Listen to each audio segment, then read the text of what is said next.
दोस्तों, भगवद गीता में भगवान श्री कृष्ण जी कहते हैं कि अवश्यमेव भोक्तव्यम कृतम कर्म शुभाशुभम न भुक्तम क्षीयते कर्म जन्म कोटि शतैर्पि।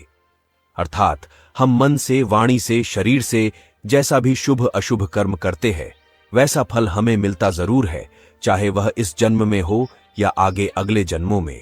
दुनिया की कोई भी शक्ति मेरे द्वारा किए गए कर्म के मिलने वाले फल को निष्फल नहीं कर सकती।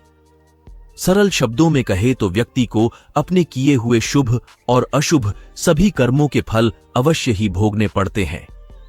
नीति शास्त्रकारों ने मनुष्य के कर्म करने की तुलना किसान के साथ की है।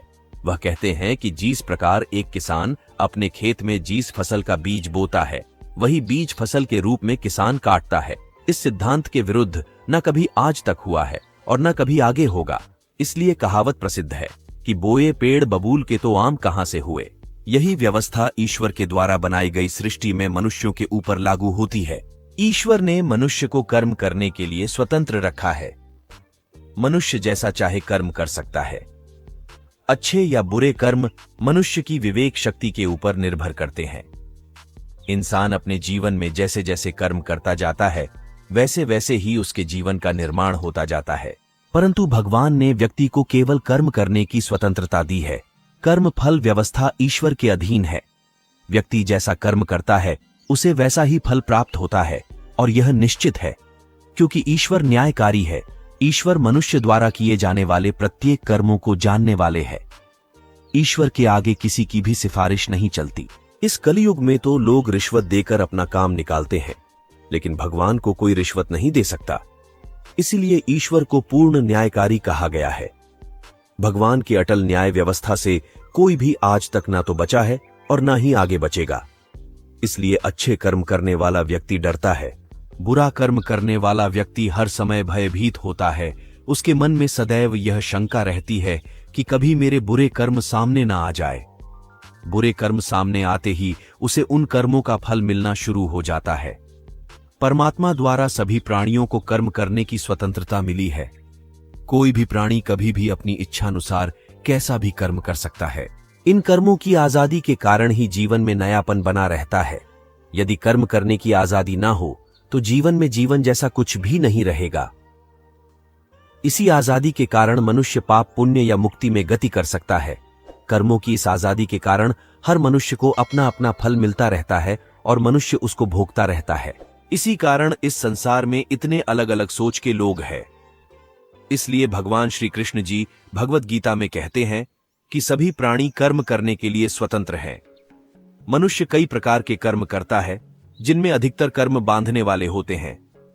बांधने का अर्थ है अपना फल देकर व्यक्ति को जगत में फंसाए रखने वाले होते हैं, क्योंकि यह कर्म आसक्ति और अहंकार से किए जाते हैं। वही कुछ दूसरे प्रकार के कर्म होते हैं जिनमें हम कर्म तो करते हैं लेकिन उनका फल हमारे चित्त में इकट्ठा नहीं होता। ऐसे कर्मों को करने की तकनीक भगवान श्री कृष्ण बताते हैं कि कर्म ऐसे किया जाए कि उसके फल में आसक्ति ना रहे। इसलिए भगवान श्री कृष्ण कहते हैं कि तू इन कर्मों को मुझे अर्पित कर दे। यह एक ऐसी प्रक्रिया है जिसमें व्यक्ति के अंदर कर्म करने का अहंकार नहीं रहता और उस कर्म के फल की इच्छा भी नहीं रहती। इस प्रकार यह कर्म शुद्ध कर्म कहे जाते हैं, जो व्यक्ति को बांधते नहीं बल्कि मुक्ति पाने में सहायक होते हैं। भगवान यदि कह रहे हैं कि कर्म और कर्म फलों को मुझे अर्पित कर दे, तो इसका अर्थ भगवान हमारे कर्मों और फलों की आजादी पर अंकुश नहीं लगा रहे हैं, बल्कि कर्म करने की सही विधि हमको सिखा रहे हैं, जिससे कर्म भी हो जाए और वह कर्म हमें परेशान भी ना करे। हिंदू धर्म में ब्रह्म और विष्णु पुराण की कई मान्यताएं हैं। पुराणों के अनुसार माना जाता है कि कलयुग खत्म होने के बाद यह दुनिया समाप्त हो जाएगी। विष्णु पुराण में कलयुग के अंत से जुड़ी ऐसी कई बातें बताई हैं जिनसे पता चल जाएगा कि सृष्टि अपने अंत के करीब है। तो आइए दोस्तों, आपको बताते हैं कि गरुड़ पुराण के अनुसार जब कलयुग का अंत होगा तो इस सृष्टि में किस तरह के बदलाव आएंगे। बताया जाता है कि महाभारत युद्ध के समय कई लोग किसी कारणवश इस युद्ध में भाग नहीं ले पाए थे। वे सभी योद्धा युद्ध लड़ना चाहते हैं और अब उनकी वह इच्छा कलयुग के अंत में पूरी होगी, जब भगवान विष्णु जी के 10वें अवतार कल्कि अवतार का जन्म होगा। भगवान बलराम जी भी महाभारत युद्ध में भाग नहीं ले पाए थे। बलराम जी को ही जगन्नाथपुरी में बलभद्र के नाम से जाना जाता है। कलयुग के अंत में बलराम जी भी प्रकट होंगे और कलयुग के अंत में महाभारत का अधूरा युद्ध फिर से लड़ा जाएगा। ज्योतिष और पौराणिक ग्रंथों में युग का मान अलग अलग है। पौराणिक ग्रंथों के अनुसार 4 युग होते हैं: सतयुग, त्रेता युग, द्वापर युग और कलियुग। कहते हैं कि कलियुग के अंत में पाप अपने चरम पर होगा। वर्तमान में कलिकाल अर्थात कलियुग चल रहा है। ग्रंथों में इस कलियुग में क्या क्या होगा या घटित होगा यह सब लिखा गया है। यह भी है कि इस युग में जब कहीं भी प्रलय होगा तो सिर्फ हरि कीर्तन ही उसे बचाएगा। हमारे शास्त्रों में कहा गया है कि व्यक्ति जिस प्रकार का व्यवहार समाज के प्रति करता है उसके प्रति भी वैसा ही व्यवहार करना चाहिए। जो व्यक्ति हमारी संस्कृति, सभ्यता और धर्म का ही नाश करने पर तुला हुआ है, ऐसे दुष्टों का तो वध ही कर देना चाहिए। दोस्तों, आप अक्सर यह सुनते ही होंगे कि किसी व्यक्ति के साथ अचानक कुछ बहुत अच्छा हो गया या किसी के साथ कुछ बहुत बुरा हो गया, और जब हम किसी से उस अच्छी बुरी चीज के होने की वजह पूछते हैं तो वह लोग अक्सर यही कहते हैं कि सब उसके कर्मों का ही फल है। किसी के साथ कुछ अच्छा हुआ तो यानी उसने भी कभी ना कभी किसी के साथ कुछ अच्छा ही किया होगा, और यदि किसी के साथ कुछ बुरा हुआ तो उसने भी कभी ना कभी किसी के साथ कुछ बुरा ही किया होगा।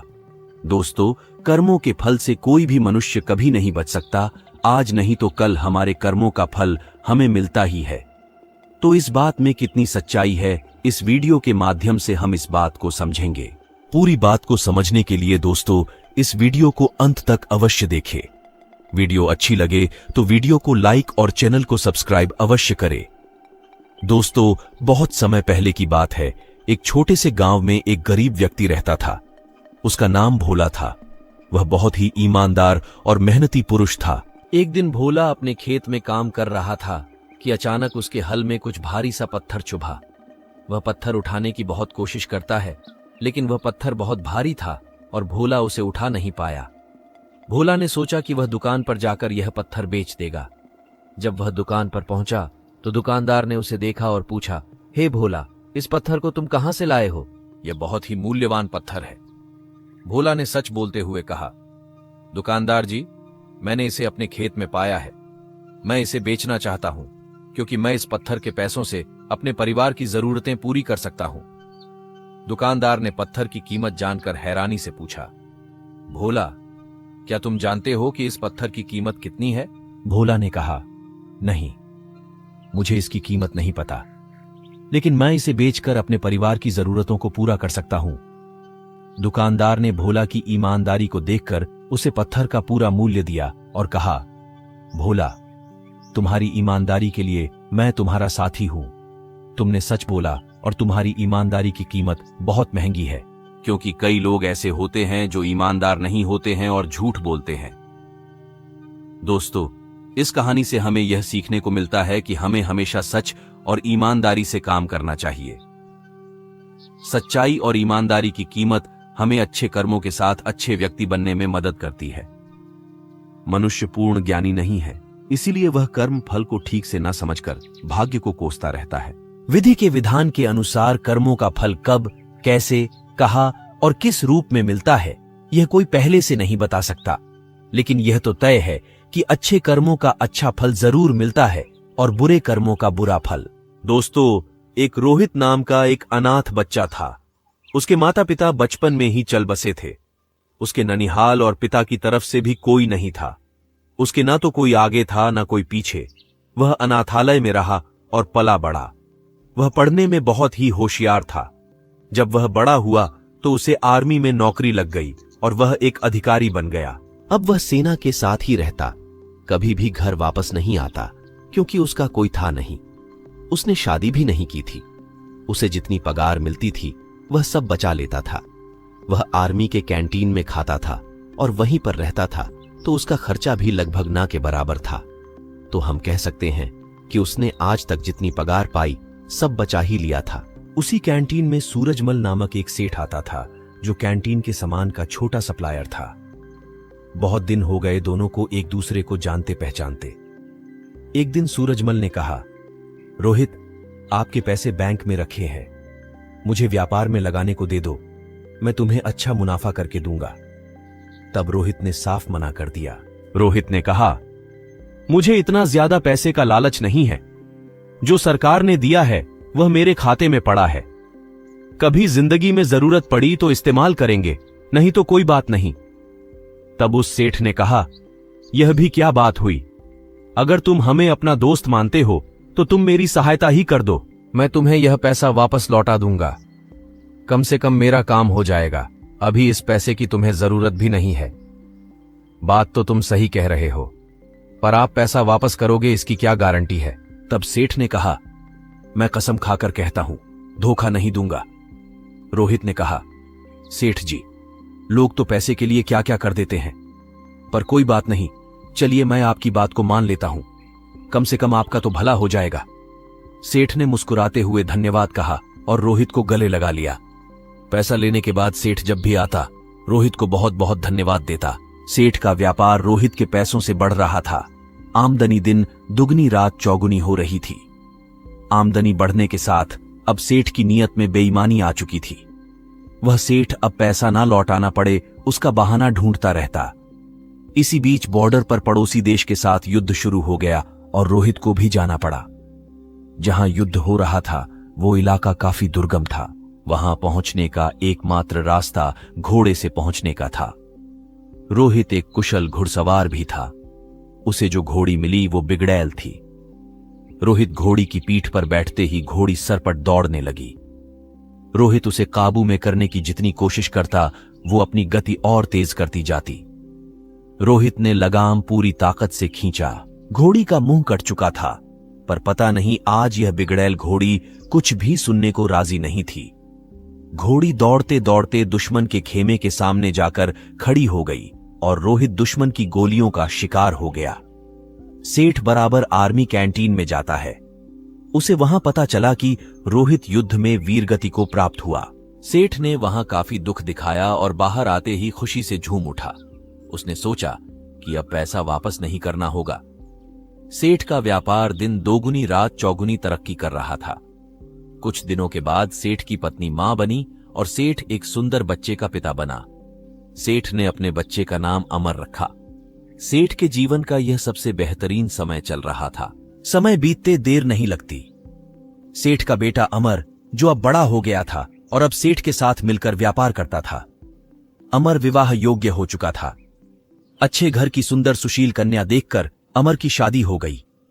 अब सेठ कहता है कि कुछ दिन की और बात है, अब बेटा व्यापार संभालेगा। मेरा जीवन सफल हो गया और क्या चाहिए मुझे। अमर की शादी हुए मुश्किल से 2 महीने हुए थे। एक दिन अमर सड़क पार कर रहा था तो उसे चक्कर आया और सड़क पर गिर गया। लोगों ने उसे उठाकर हॉस्पिटल पहुंचाया। उसके ब्रेन का एमआरआई और अन्य टेस्ट हुए तो पता चला अमर को ब्रेन कैंसर है। सेठ ने डॉक्टरों से कहा कि आप पैसे की चिंता मत करें, आप बस इलाज करें। डॉक्टर और हॉस्पिटल बदलते गए, पर अमर की हालत दिन ब दिन बिगड़ती जा रही थी।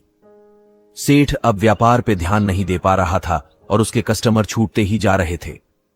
उधर हॉस्पिटल का बिल बढ़ता जा रहा था। अब सेठ पर काफी कर्ज हो चुका था। सेठ परेशान था।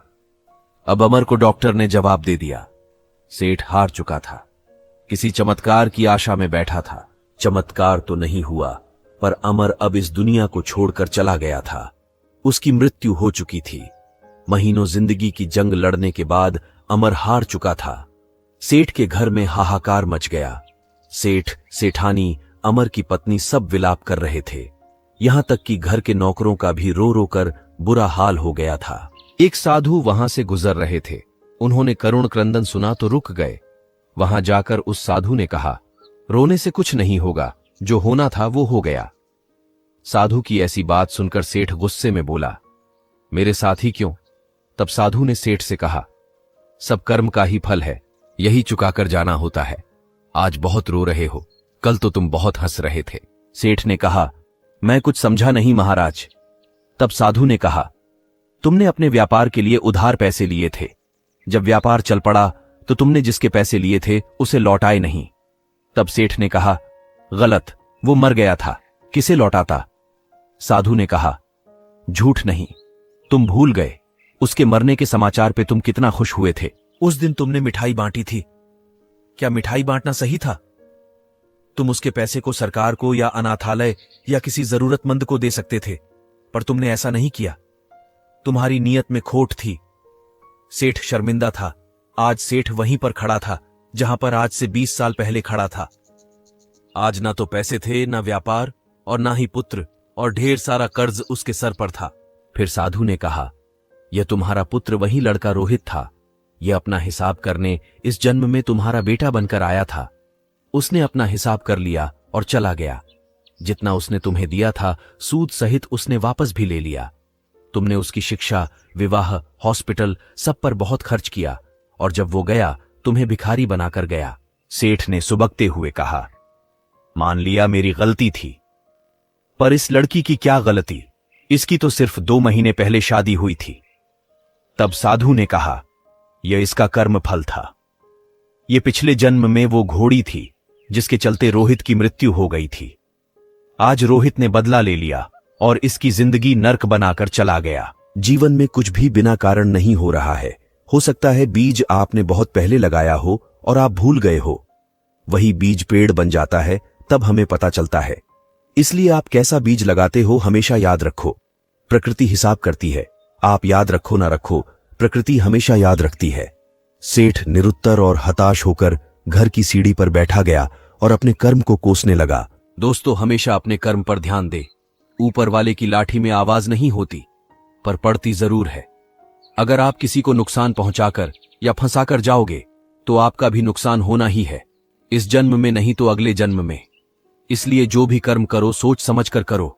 आप अपने कर्म फल से नहीं बच सकते हैं। आप जहां भी जाते हैं, जो कुछ भी करते हैं, आपके कर्म ही आपको शांतिपूर्वक देख रहे होते हैं।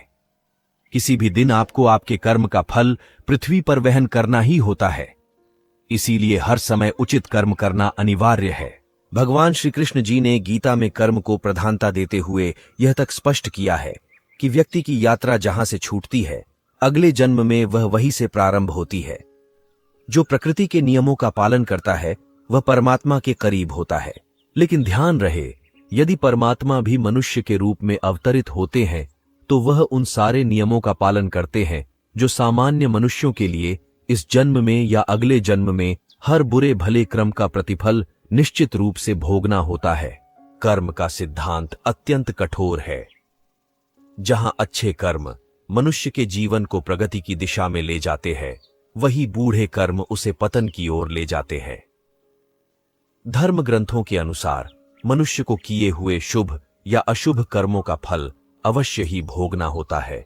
अगर हम बुरे कर्म को छुपाने के लिए दुनिया के कोर्ट से अच्छे वकील को रोककर बच जाते हैं, लेकिन परमात्मा के कोर्ट से कैसे बचोगे? वहां पर किसी भी वकील की बहस नहीं चलती और ना ही किसी की सिफारिश चलती है। ईश्वर ने जो कर्म के नियम बनाए हैं उसमें कोई गलती नहीं होती है। कोई भी कर्म करो उसका फल हमें मिलता ही है। कर्म के नियम में किसी भी वकील या फिर जज की सिफारिश नहीं चलती। जब तक हमारे पुण्य कर्म का फल हमारे साथ है तब तक सही है। लेकिन हम जो बुरे कर्म या दुष्कर्म करते हैं वह तो वक्त आने पर ही फल देता है। इसलिए कर्म करने से पहले हमें सोचना चाहिए। कर्म हो जाए इसके बाद उसके फल से भागना व्यर्थ है। व्यक्ति जो भी कर्म करता है उसका फल पाने के लिए उसे तैयार रहना चाहिए। कई कर्म ऐसे होते हैं जो हंसते हंसते किए हो, लेकिन उसका फल रोते रोते भुगतना पड़ता है। दोस्तों, राजा परीक्षित एक महाज्ञानी, विद्वान और संस्कारी राजा थे, लेकिन उनसे एक महापाप हो गया था। उन्होंने क्रोध के आवेश में आकर एक निरपराधी ऋषि के गले में मरा हुआ सांप पहना दिया था। राजा घर आए और क्रोध के शांत होते ही उनको उनके दुष्कृत्य का एहसास हुआ और पछताकर कहने लगे कि मुझसे कितना भयंकर पाप कर्म हो गया। अब वह समय तो वापस नहीं आ सकता, तो राजा परीक्षित को उस पाप कर्म का फल तो भुगतना ही पड़ेगा। परीक्षित एक बड़े राजा थे। उन्होंने कभी भी अपनी सत्ता का दुरुपयोग नहीं किया था। राजा परीक्षित ने अपनी की हुई भूल को स्वीकार किया और खुद को दंडित करने के लिए कहा कि मेरा बल, सुख, समृद्धि सब कुछ ब्राह्मण ऋषि के क्रोधाग्नि में जल जाए, जिससे मेरे दिमाग में किसी को दुख या क्षति पहुंचाने का विचार ना आए। राजा परीक्षित जी अपने पाप कर्म का फल भुगतने के लिए तैयार थे। उन्होंने कभी भगवान से कोई सिफारिश नहीं की और ना ही अपने राजा होने का घमंड किया। उन्होंने तो ईश्वर से अपने पापों का दंड मांगा जिसके उदाहरण से भविष्य में कोई राजा क्रोध के आवेश में या फिर अपने राजाशाही के घमंड में आकर ऐसा दुष्कृत्य न करे। इस प्रकार राजा परीक्षित अपने कर्म से भागे नहीं और परिणाम भुगतने के लिए तैयार रहे। अगर वह भागने की कोशिश करते तो भी कर्म अपना फल दिए बिना नहीं रहता। सरल शब्द में कहे तो कर्म का अर्थ होता है क्रिया। हम जो भी कार्य करते हैं वह कर्म कहलाता है।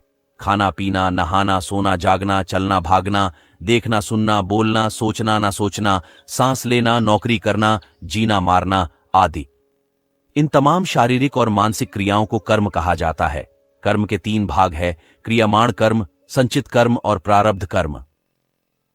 मनुष्य सुबह जगता है तब से लेकर रात को सोने तक वह जो जो कर्म करता है वह क्रियमाण कर्म कहलाता है। मनुष्य अपने पूरे जीवन में जो जो कर्म करता है वो तमाम क्रियमाण कर्म कहलाता है। जो क्रियमाण कर्म करता है वो अवश्य फल देता है, उसके बाद ही वो शांत होता है। जैसे कि आपको प्यास लगी और आपने पानी पिया तो पानी पीने का आपने कर्म किया और आपकी प्यास मिट गई। इस प्रकार कर्म फल देकर शांत हो गया। आपने किसी को गाली दी और उसने आपको मारा तो कर्म का फल मिल गया। इस प्रकार क्रियमाण कर्म फल भुगतने के बाद ही शांत होता है। कितने ही क्रियमाण कर्म ऐसे होते हैं जो कर्म करने के साथ तुरंत फल नहीं देते हैं, उसका फल मिलने में देर भी लगती है। जब तक कर्म फल नहीं देता तब तक वह संतुलित रहता है, संचित रहता है, और इसे ही संचित कर्म कहा जाता है। जैसे कि आपने आज परीक्षा दी तो उसका रिजल्ट महीने बाद आता है। आज आपने अपनी जवानी में माता पिता को सताया तो आपको आपका बेटा आपकी वृद्धावस्था में सताएगा। ऐसे कितने ही क्रियमाण कर्म हैं जो तुरंत फल नहीं देते हैं, लेकिन समय आने पर यह फल अवश्य देते हैं। तब तक यह कर्म संचित कर्म में एकत्रित होते हैं। मनुष्य जैसा कर्म करेगा वह वैसा ही फल भी पाएगा। हम एक दिन में कई सारे क्रियमाण कर्म करते हैं। इनमें से कई कर्मों के फल हमें तुरंत ही मिल जाते हैं, लेकिन इनमें से कई कर्म ऐसे भी है जिनका फल हमें तुरंत नहीं मिलता, जो संचित कर्म में जमा हो जाते हैं। यह कर्म अच्छे हो या बुरे, इनका फल हमें मिलता ही है। जब तक वह फल हम भुगते नहीं तब तक वह शांत नहीं होते। इंसान अगर इस बात को गंभीरता पूर्वक सोचे तो जीवन सरल बन जाएगा, लेकिन भोग विलास में पड़ा मनुष्य कभी इसकी कल्पना करता ही नहीं। राजा दशरथ ने जब श्रवण का वध किया तब उसके विरह में मरते मरते उसके माता पिता ने राजा दशरथ को श्राप दिया था कि तेरी मृत्यु भी तेरे पुत्र वियोग में होगी। उस श्राप के बाद राजा दशरथ जी को एक भी पुत्र नहीं था, इसलिए यह क्रियमाण कर्म फल देकर शांत हो गया, लेकिन वह संचित कर्म में जमा हो गया। उसके बाद राजा दशरथ को एक के बदले 4 पुत्र हुए। वे बड़े हुए, उनका विवाह हुआ, और जब भगवान श्री राम जी का राज्याभिषेक का दिन आया तब संचित कर्म फल देने के लिए तत्पर हो गया, और ऐसे शुभ दिन ही राजा दशरथ को वह फल मिलके ही शांत हुआ। इसमें कोई विलंब नहीं हुआ। जो शुद्ध चैतन्य परात्पर ब्रह्म खुद मनुष्य स्वरूप लेकर पृथ्वी पर जन्म लिए, वह प्रभु श्री राम, जिनकी चरण की धूल के स्पर्श मात्र से जो शल्या को अहल्या बना सकते हैं, जिसके स्पर्श से पत्थर को जीवन दान मिल सकता है, वह परब्रह्म भगवान श्री राम अपने पिता के आयुष्य को ज्यादा कर दे तो किसी का क्या जाएगा। लेकिन नहीं, कर्म के नियम का पालन होना ही चाहिए। ईश्वर के घर देर भी नहीं है और अंधेर भी नहीं है। इस प्रकार क्रियमाण कर्म जो फल देकर शांत नहीं हुए हैं उसे संचित कर्म कहा जाता है। संचित कर्म जो फल देने के लिए तैयार होते हैं उसे प्रारब्ध कर्म कहा जाता है। अनादिकाल से पुनर्जन्म के संचित कर्म जो फल देने के लिए तैयार होते हैं, ऐसे प्रारब्ध कर्मों को भुगतने के अनुरूप शरीर जीव को प्राप्त होता है, और पूरे जीवन काल में शरीर को उस प्रकार के प्रारब्ध कर्म भुगतने के बाद ही जीवन समाप्त होता है। अगर हमने अच्छे कर्म किए होंगे तो अच्छा ही फल मिलेगा। जब तक जीव के संचित कर्मों का फल मिल नहीं जाता तब तक आत्मा बार बार जन्म और मृत्यु के चक्र में जन्म लेता जाएगा। इस प्रकार अनादिकाल से अनेक जन्मों के संचित हुए कर्मों के फल प्रारब्ध रूप से तैयार होते हैं। वैसे वे अलग अलग शरीर धारण करता ही रहता है। जब तक शरीर प्राप्त होता है तब तक उसका मोक्ष नहीं होता है। इसीलिए अनेक योनियों में मनुष्य को भटकाना होता है। जो नए क्रियमाण कर्म करते ही रहते हैं और उनमें से कई कर्म संचित होते हैं, जो समय के अनुसार प्रारब्ध रूप से फल देने के लिए तैयार होते हैं। तो दोस्तों, ज्यादा लंबी नहीं है जिंदगी, इसे ऐसे ही खराब ना करें। हमेशा अच्छे कर्म करें ताकि आपके जाने के बाद भी आपकी यादें लोगों के दिलों में बनी रहें। और अच्छा कर्म करने से हमारा मन भी संतुष्ट रहता है। महर्षि व्यास जी कहते हैं कि जो व्यक्ति जिसके साथ जैसा व्यवहार करे उसके प्रति वैसा ही व्यवहार करना चाहिए, और यही धर्म है। धोखे से व्यवहार करने वाले के साथ धोखे का ही व्यवहार करना चाहिए, और भला करने वाले के साथ भलाई का व्यवहार करना चाहिए। इस प्रकार धर्मशास्त्रों एवं वेदों में दुष्टों की निंदा की गई है और यथापूर्वक व्यवहार करने का आदेश दिया गया है। भगवत गीता में भगवान श्री कृष्ण जी कहते हैं कि हमारा भाग्य हमारे ही अतीत के कर्मों का फल है। उसी तरह हम आज जो कर्म कर रहे हैं वो हमारे आने वाले भविष्य को निर्धारित करेंगे। इसीलिए हमें हमेशा अच्छे कर्म करने चाहिए ताकि हमें इसका फल भी अच्छा ही मिले। भगवत गीता में कहा गया है कि आप किसी का भाग्य नहीं बदल सकते हैं, लेकिन अच्छी प्रेरणा देकर उसका मार्गदर्शन तो कर ही सकते हैं। श्री कृष्ण कहते हैं, शांति, सौम्यता, मौन, आत्मसंयम और पवित्रता, यह पांचों चीजें मन को अनुशासित करती हैं। हर व्यक्ति में यह सारे गुण होने चाहिए, तभी वह सत्य के मार्ग पर चल सकता है। गीता में भगवान श्री कृष्ण कहते हैं, उनके कर्जदार और वफादार हमेशा रहिए जिन्होंने आपके बुरे समय में आपका साथ दिया। अंजाम की खबर तो अंगराज कर्ण को भी थी, लेकिन बात तो मित्रता निभाने की थी। श्री कृष्ण के अनुसार जीवन में कभी मौका मिले तो सारथी बनना स्वार्थी नहीं।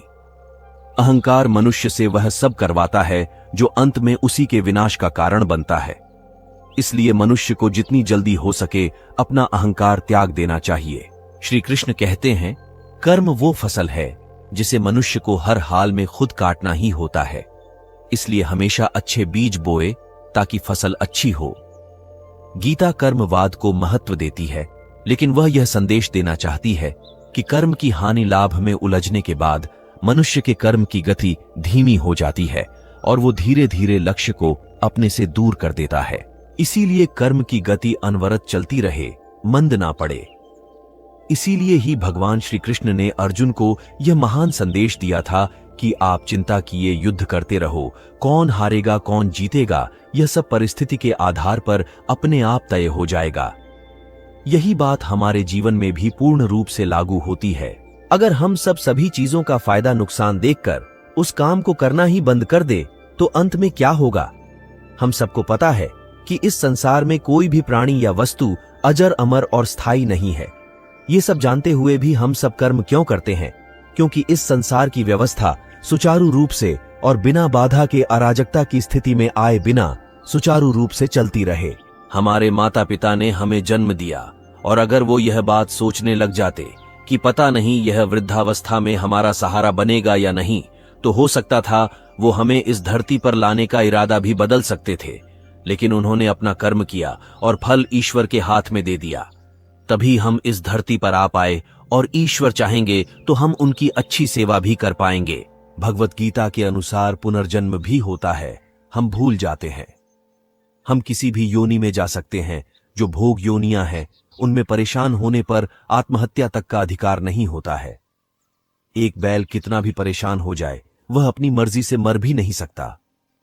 जो भी किया है भोगना ही होगा। किसी ने बहुत अद्भुत बात कही है कि अगर आंखें सचमुच हमेशा के लिए बंद होने से पहले खुल जाए तो जिंदगी सुधर जाती है।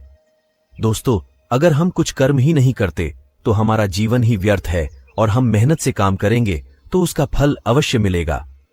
दोस्तों, मेहनत से ही सफलता प्राप्त होती है। अगर मेहनत ही ना की जाए तो आपको सफलता कहां से मिलेगी? तुम्हें मेहनत करनी होगी, मतलब मेहनत करनी ही होगी। आपको ईमानदारी से प्रयास करने होंगे। अगर आप कहते हैं कि परिणाम अच्छा नहीं आया तो आपको खुद से पूछना होगा कि क्या हमारे प्रयास में कोई कमी है।